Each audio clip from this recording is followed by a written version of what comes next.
Alright, hi, my name is Minerva. I'm going to present my 3-minute thesis for you guys.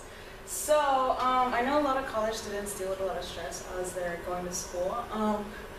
And stress isn't bad for you. It's actually like a biological reaction to something that's overwhelming. The problem is when you're constantly stressed. So when you're constantly stressed, it could actually lead to a lot of negative outcomes, such as an increase in blood pressure, a decrease in immunity, increase in fat storage, and it can lead to memory loss. And so there are a bunch of interventions to help deal with the constant feeling of stress, and one of them that I'm specifically looking at is in therapy dogs.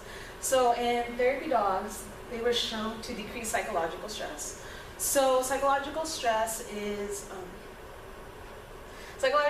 like the stress that you're feeling at the moment. So if I ask you how stressed are you feeling right now, that would be your psychological stress. But my question is, do therapy dogs cause a decrease in biological stress? So does your body actually decrease and stress itself after interacting with these therapy dogs?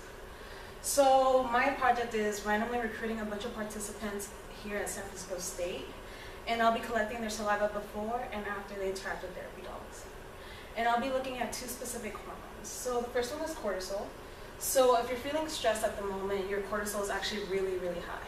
So it's the main stress hormone.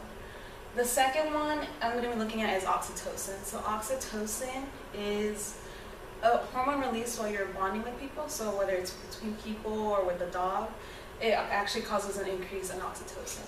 But this increase in oxytocin can actually also buffer against stress itself.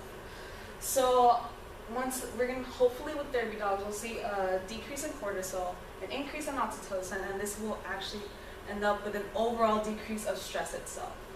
And if this works out, that means that therapy dogs could actually be used as a stress intervention in college students, along with meditation and journaling, and would help prevent negative outcomes later on in life.